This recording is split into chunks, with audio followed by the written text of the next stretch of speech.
હે નારદ, આપાદમસ્તકં સમ્યગ. ભગવાન વિષ્ણુજી નારદજીને કહે છે આદરપૂર્વક, હે નારદજી, ભાલમાં ભસ્મનું ત્રિપુંડ કરો.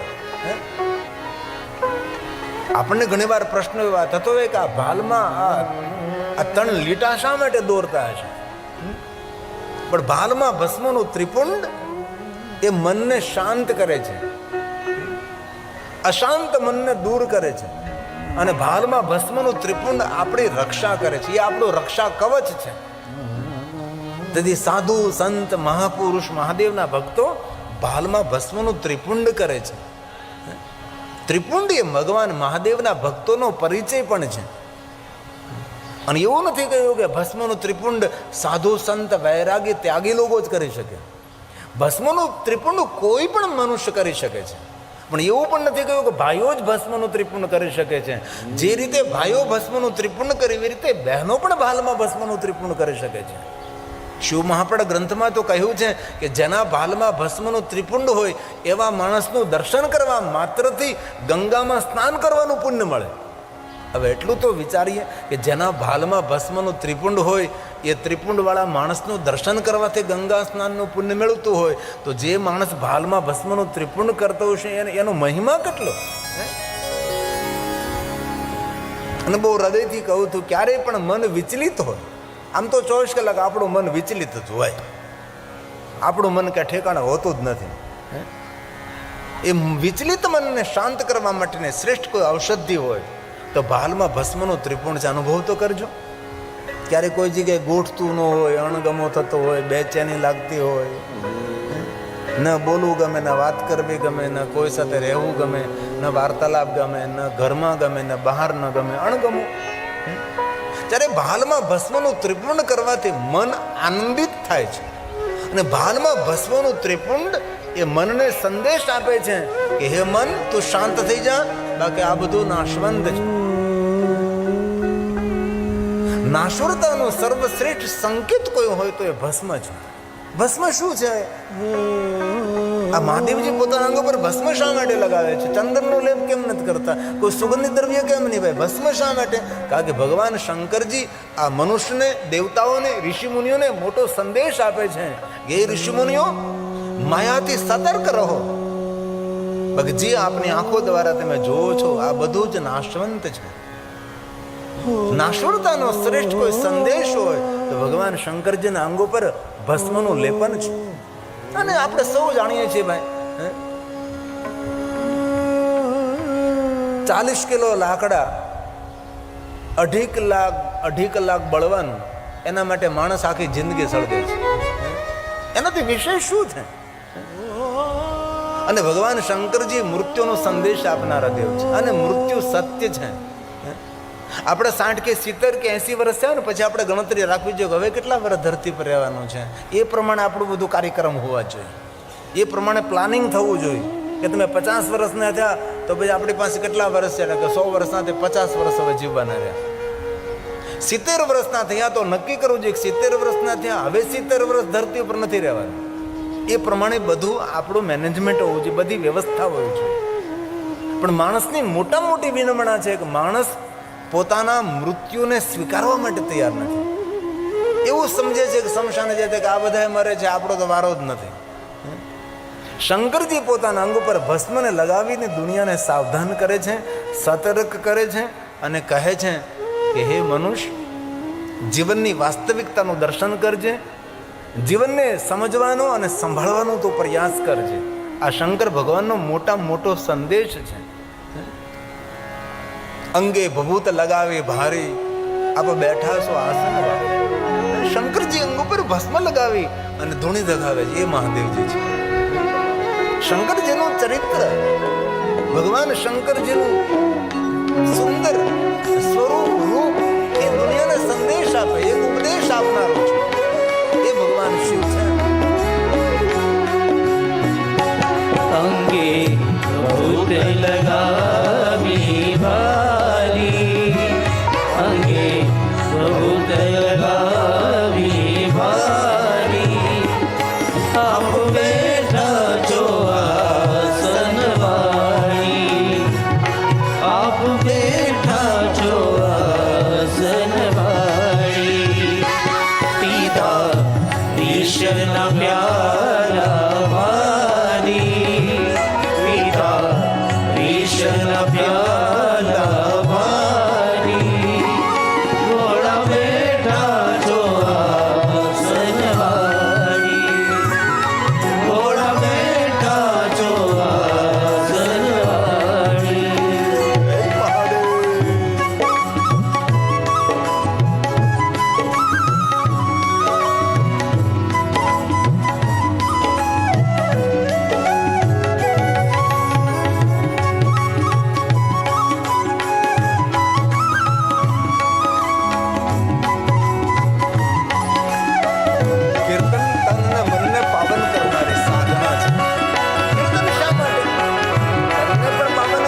પર ગંગા જટામાં સમાની રટ રાખી છે વારી એની લટ રાખી છે વારી થોડા બેઠા છો આસન વાળી થોડા બેઠા છો આસન વાળી હે મહાદેવ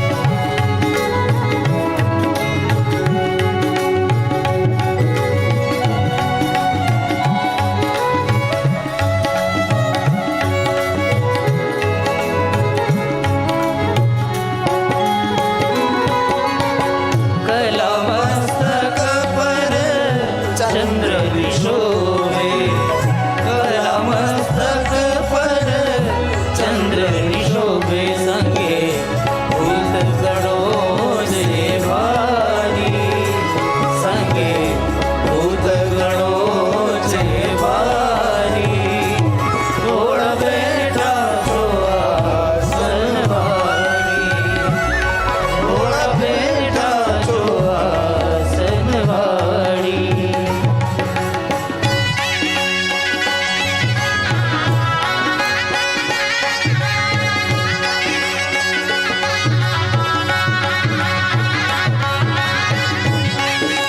હે મહાદેવ હે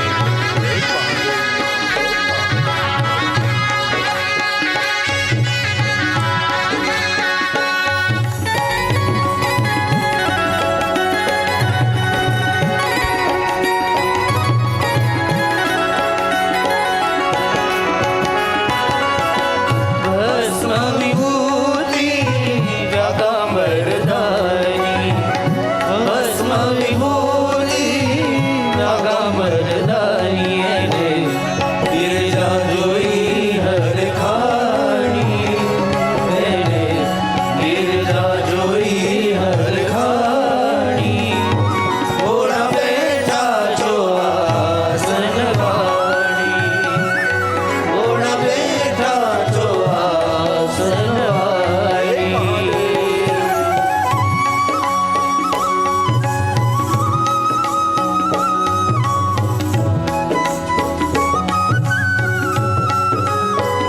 મહાદેવ કો યાદ કરે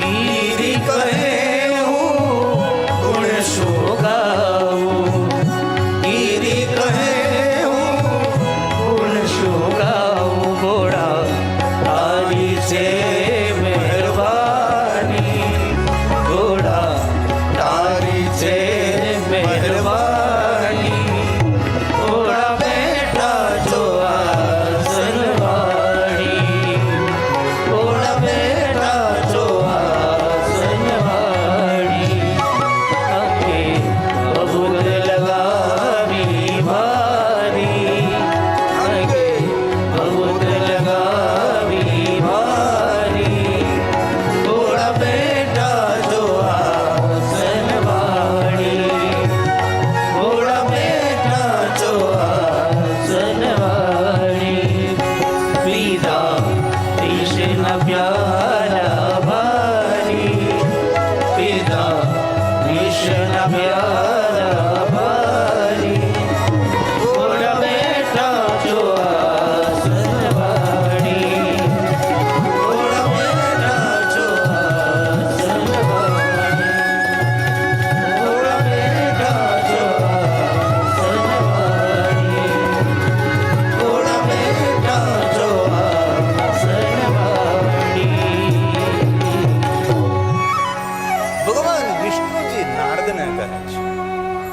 નારદ ભાલમાં ભસ્મનું ત્રિપુંડ કરો, તમારું મન શાંત થશે.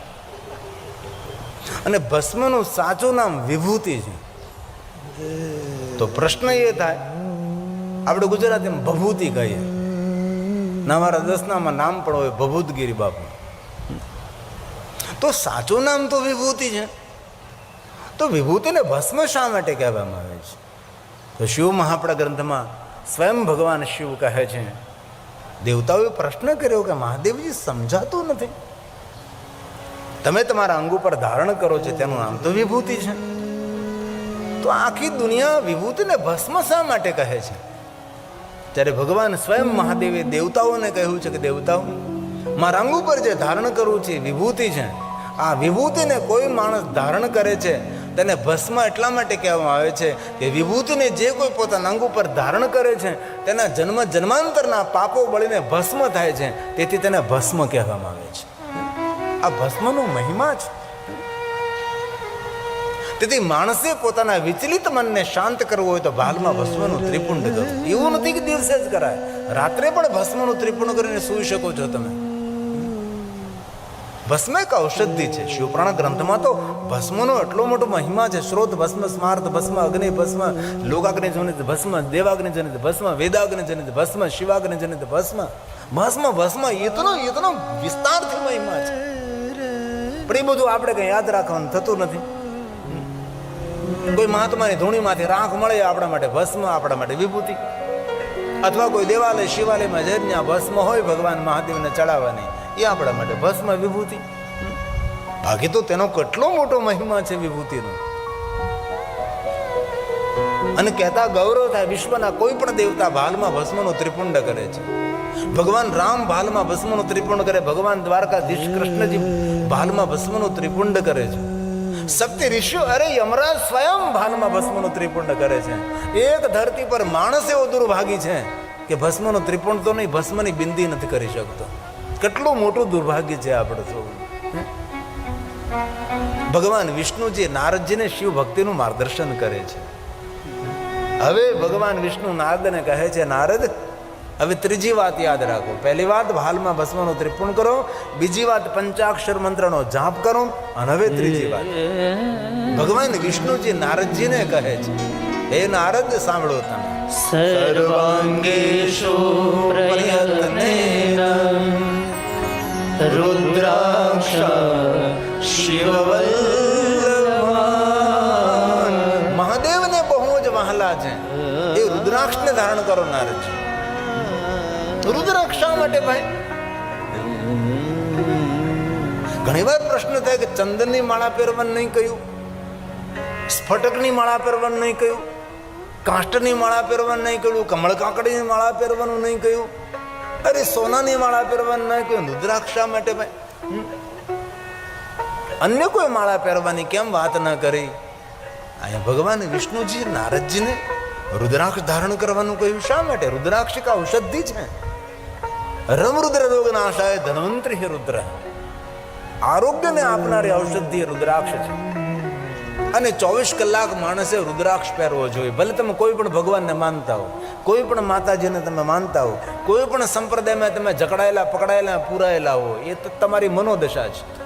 બાકી જો આપણે પોતાનું કલ્યાણ કરવું હોય તો દરેક માણસે રુદ્રાક્ષને ધારણ કરવો જોઈએ. એવું નથી કહ્યું કે પુરુષો જ રુદ્રાક્ષ પહેરી શકે, એવું નથી કહ્યું કે સાધુ સંતો વૈરાગી ત્યાગી રુદ્રાક્ષ પહેરી શકે. એક સમય વહેમ હતો કે ભાઈ સંસારીઓ રુદ્રાક્ષ ના પહેરી શકે, સંસારીઓ માટે રુદ્રાક્ષ નહીં. ખોટો પ્રચાર હતો. બ્રાહ્મણ, ક્ષત્રિય, વૈશ્ય, શુદ્ર, પ્રતિલોમજ, અરે જાતિથી ભ્રષ્ટ થયેલો માણસ કોઈ જાતિમાં નથી, એવો અજાતિ કોઈ પણ વ્યક્તિ રુદ્રાક્ષને ધારણ કરી શકે છે અને 24 કલાક પહેરી શકાય છે. પવિત્ર અવસ્થામાં પણ રુદ્રાક્ષ પહેરી શકાય ને અપવિત્ર અવસ્થામાં પણ રુદ્રાક્ષ પહેરી શકાય કે રુદ્રાક્ષ પવિત્રતાનું દાન કરે છે. તેથી માણસે પોતાનું સર્વ મંગલ કરવું તો રુદ્રાક્ષ પહેરવો જોઈએ. અને એવું પણ શિવપુરાણમાં કહ્યું છે કે રુદ્રાક્ષ પહેર્યા વગર શિવની પૂજામાં ના બેસવું. ભાલમાં ભસ્મના ત્રિપુંડ વગર ભગવાન મહાદેવની પૂજાનો પ્રારંભ ન કરવો અને ભગવાન શિવની પૂજા કરતા પહેલા પંચાક્ષર મંત્રનો જાપ કરો. સાચો ને શ્રેષ્ઠ વિદ્વાન બ્રાહ્મણોએ મહાદેવની પૂજા કરાવતા પહેલા જજમાનને એમ કહે 11 વખત મનમાં ઓમ નમઃ શિવાય બોલી જાઓ, ત્યારબાદ મહાદેવની પૂજાનો પ્રારંભ કરો. ભગવાન વિષ્ણુજીએ નારદજીને રુદ્રાક્ષ પહેરવાનું કહ્યું. શિવપુરાણ ગ્રંથમાં રુદ્રાક્ષનો બહુ મોટો વિસ્તાર છે. 1 મુખથી 14 મુખ સુધીનું વર્ણન છે. દેવી પુરાણમાં 1 મુખથી 21 મુખો સુધીનું વર્ણન છે. કોને કેવો રુદ્રાક્ષ પહેરવો જોઈએ તેનું પણ એક વર્ણન છે. પણ કોઈ પણ રુદ્રાક્ષ કોઈ પણ માણસ પહેરી શકે છે. તેથી માણસે જો પોતાનું સર્વમંગલ કરવું હોય, કલ્યાણ કરવું હોય તો રુદ્રાક્ષ પહેરવો જોઈએ.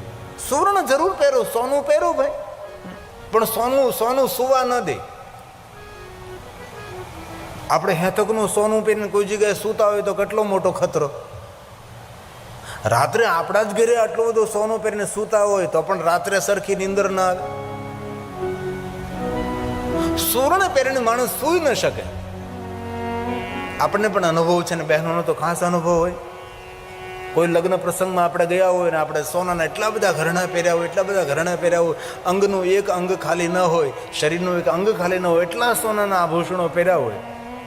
પણ રાત્રે જ્યારે આપણે સુવાની તૈયારી કરીએ છીએ ત્યારે બધા સોનાના આભૂષણો ઉતારી નાખીએ છીએ. અને જ્યારે સોનાના આભૂષણો ઉતરે એટલે મનમાં થાય ઘાસ ભાર હળવો થયો. આ દુનિયામાં કોઈ પણ માણસ સંપૂર્ણ સોનાના આભૂષણો પહેરીને સૂઈ ન શકે. અને જેને અનિંદ્રાનો રોગ હોય રુદ્રાક્ષ પહેરીને સૂઈ શકે છે. અનિંદ્રાનો રોગ હરનાર એ રુદ્રાક્ષ છે. મનની શાંતિ આપનારો રુદ્રાક્ષ છે. રુદ્રાક્ષ ઔષધિ છે અને ભગવાન મહાદેવની આપેલી શ્રેષ્ઠ ભેટ એ રુદ્રાક્ષ છે. સ્વયં ભગવાન શિવજીની કરુણાનું પ્રતીક એ રુદ્રાક્ષ છે. તેથી આ સભામાં જેને જેને રુદ્રાક્ષ પહેર્યો છે ધન્ય છે. પણ જે રુદ્રાક્ષ નથી પહેરતા એ ધીમેથી ભગવાન મહાદેવને યાદ કરી, ધોરેશ્વર મહાદેવને યાદ કરીને રુદ્રાક્ષને પહેરી લે. અને તમારું કીડિયાનગર તો કેટલું ભાગશાળી છે. ગામના મધ્યમાં ધોરેશ્વર મહાદેવ બિરાજે છે અને ડુંગરા પર બેસીને માં રાજબાઈ આપણા સૌની રખેવાળી કરે છે. કેટલું સુંદર આ પવિત્ર સ્થાન છે. ભરે અંતરિયાળ ગામડું છે. મને ખબર છે ધૂળ ઉડે છે, માટી ઉડે છે, નાકમાં જાય, શ્વાસ નથી લેવાતો, ગળામાં દુખવા મળે છે. પણ ઘણીવાર વિચાર થાય કે ભગવાન અમે તારી પૂજામાં તારા ઉપર અબીલને ગુલાલ વેરીએ ત્યારે તારી કેવી હાલત થતી છે. એવી હાલત જ્યારે અમારી થાય છે. ધૂળ ઉડે છે. और कथा एक साधना, कथा एक उपासना છે. તેથી ભાઈઓ બહેનો સૌને પ્રાર્થના, રુદ્રાક્ષ પહેરજો. રુદ્રાક્ષ પહેરવાથી કોઈ અહિત નથી થતો. રુદ્રાક્ષ પહેરવાથી કોઈ ઘણા માણસો એમ કે ભાઈ જ્યારે અમુક અવસ્થામાં રુદ્રાક્ષનો ત્યાગ કરવો જોઈએ, એવું કંઈ છે જ નહીં. 24 કલાક રુદ્રાક્ષ પહેરી શકાય છે. જે અપવિત્રતાનું વર્ણન અહીં કરી ન શકે એવી અપવિત્ર અવસ્થામાં રુદ્રાક્ષ પહેરી શકાય છે. એ રુદ્રાક્ષ માટે ખોટા વહેમોને દૂર કરી અને માણસે પોતાના કલ્યાણ માટે રુદ્રાક્ષ પહેરવો જોઈએ. જેના ભાલમાં ભસ્મનું ત્રિપુંડ હોય, જેના મુખમાં શિવનું નામ હોય અને જેના કંઠમાં રુદ્રાક્ષ હોય, એ ત્રિવેણી સદૃશમ, એ સાક્ષાત ગંગા યમુના સરસ્વતીનું સ્વરૂપ છે. તેથી માણસે ભાલમાં ભસ્મની બિંદી કરવી જોઈએ, ઓમ નમઃ શિવાય મંત્રનો જાપ કરવો જોઈએ અને 24 કલાક માણસે રુદ્રાક્ષને પહેરવો જોઈએ. આવું શિવ મહાપડા ગ્રંથમાં ભગવાન વિષ્ણુજીએ વર્ણન કર્યું છે. હવે ભગવાન વિષ્ણુ નારદને કહે છે, નારદ હવે બીજી 3 વાતો યાદ રાખો. આ નારદે ક્રોધ કર્યો, નારદે શ્રાપ આપ્યો, નારદના હૃદયમાં સંતાપ જાગ્યો, ઉદ્વેગ જાગ્યો. અને ભગવાન વિષ્ણુને નારદ કહે છે કે ભગવાન વિષ્ણુ મને કોઈ શ્રેષ્ઠ માર્ગદર્શન પૂરું પાડો. જ્યારે વિષ્ણુ ભગવાન નારદજીને શિવ ભક્તિનું માર્ગદર્શન કરે છે. અને જીવાત્માનું કલ્યાણ ત્યારે જ થાય જ્યારે ભગવાન મહાદેવની ભક્તિથી પ્રેરિત થાય છે. જ્યાં સુધી આ જીવ શિવની ભક્તિ નથી કરતો ત્યાં સુધી એ જીવનનું કોઈથી કલ્યાણ નથી, એ જીવાત્માનું મંગલ ન થાય. મંગલ કરનારો, કલ્યાણ કરનારો, આપણું સર્વ પ્રકારે સુખ કરનાર ભગવાન શિવ છે.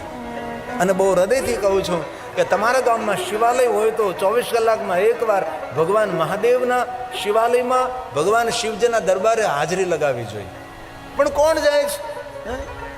ઘણા તો જીવન આખું નથી જતું અને એ જતા રહે ત્યારે તેનો દીવોય નથી જતો શિવાલય. આ હાલત આપણા સૌની છે. ગામનું શિવાલય આપણા ભાગ્યનું ખોલવાનું શ્રેષ્ઠ સ્થાન છે. કેટલા માણસો છે, ઘણા માણસો બોલે અરે મરવાની નવરાય નથી, ક્યારે શિવાલય જવું. શિવાલય જવાથી માણસના અહિતો અટકી જાય છે, આપણું દુઃખ અટકી જાય છે, આપણું ભાગ્ય ખુલી જાય છે. પણ કેટલા માણસો, બહુ જૂજ માણસો શિવાલય જાય છે. આપણું ને આપણી પ્રજાનું ને આપણા પરિવારનું સર્વ મંગલ કરવું હોય તો માણસે શિવાલય જવું છે. પણ નથી જતા માણસો શિવાલય, બહુ જૂજ, બહુ ઓછા માણસો. હવે ભગવાન સ્વયં વિષ્ણુજી નારદને કહે છે, નારદ, 3 વસ્તુને યાદ રાખો. ભાલમાં ભસ્મનું ત્રિપુંડ કરો, પંચાક્ષર મંત્રનો જાપ કરો, નારદજી રુદ્રાક્ષને ધારણ કરો. અને હવે બીજી 3 વાત વિષ્ણુ બોલે છે, શૃણુ શૈવીં કથા નિત્યમ. ભગવાન વિષ્ણુજી નારદને કહે છે, નારદ, તમે રોજ ભગવાન મહાદેવની કથા સાંભળો. આવું શા માટે કહ્યું? વિષ્ણુ ભગવાને કેવું છે ને, તમે મારી કથા સાંભળો.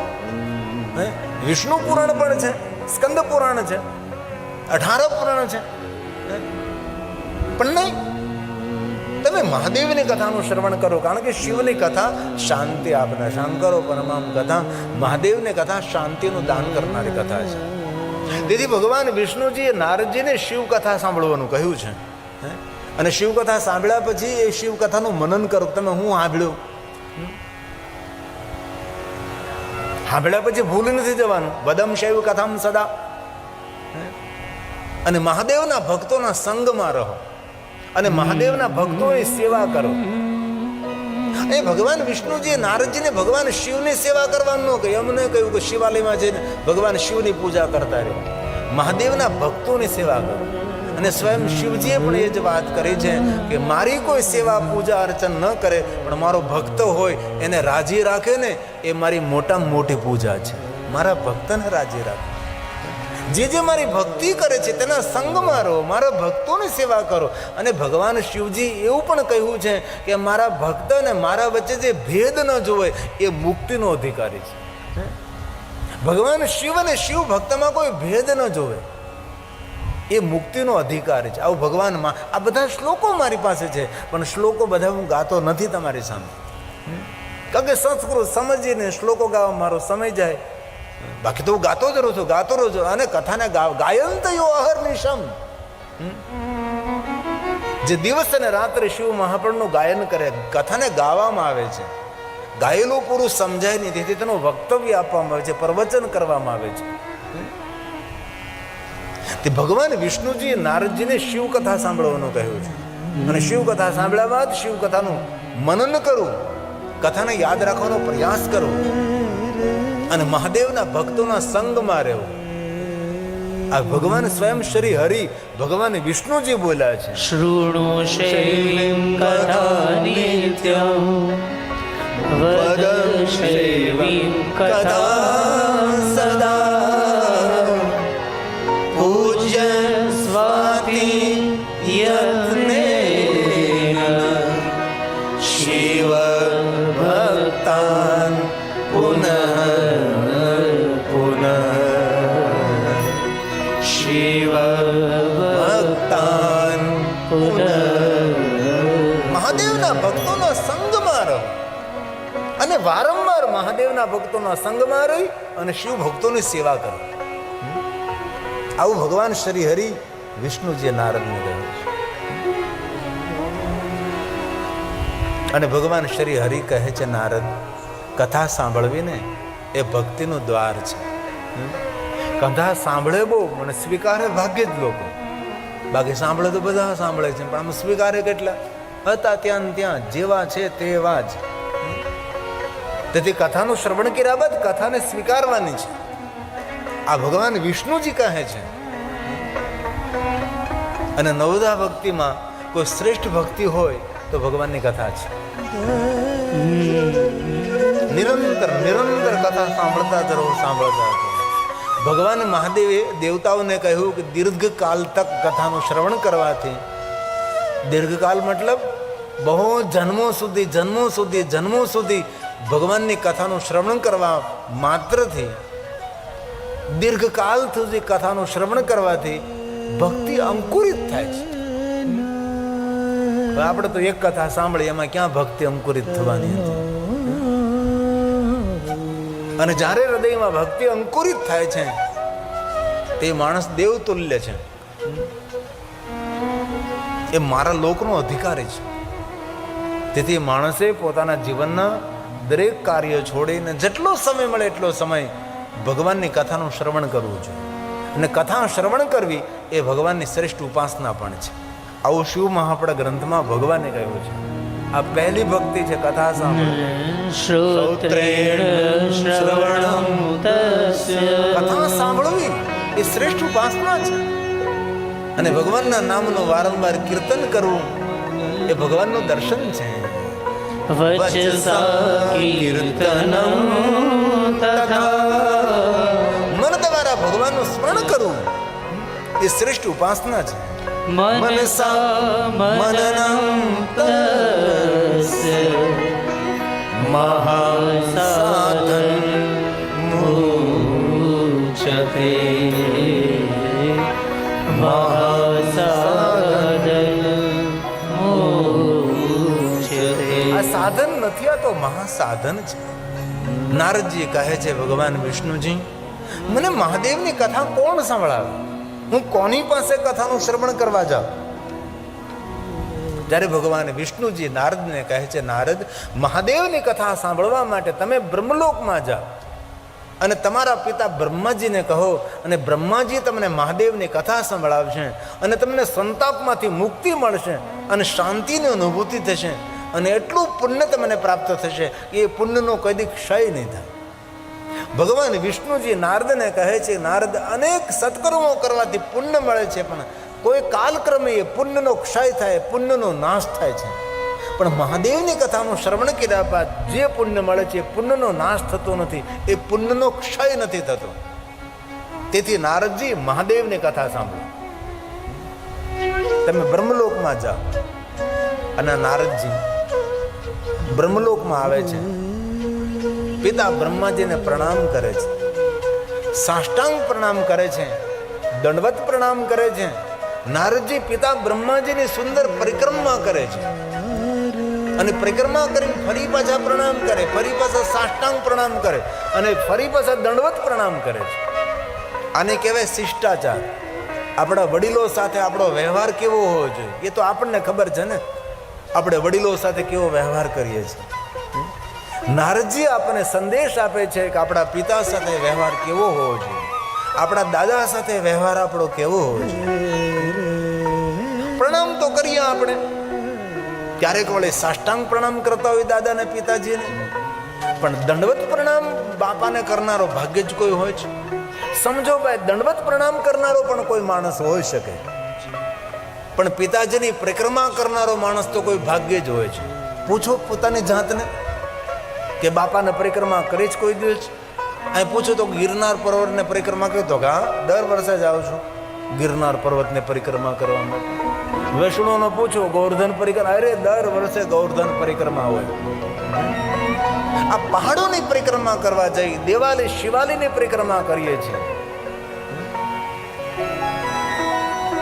પણ ક્યારે આપણા પિતાની પરિક્રમા નહીં. આ નારદજીનો કેટલો સુંદર શ્રેષ્ઠ વ્યવહાર છે. ને આપણા માટે જાગૃત કોઈ આપણો દેવ હોય તો આપણા પિતા છે. બાપથી મોટા ભગવાન કોણ હોઈ શકે? પિતાથી મોટા શ્રેષ્ઠ ઈશ્વર કોણ હોઈ શકે છે? આ નારદજીનો પિતા પ્રત્યેનો વ્યવહાર એ આપણને સૌને એક મોટો સંદેશ આપે છે. અને હવે નારદજી હાથ જોડીને કહે છે, હે પિતા બ્રહ્મા, આપણા પાસે હું એટલા માટે આવ્યો છું, મને પિતા બ્રહ્માજી તમે મહાદેવની કથા કહો.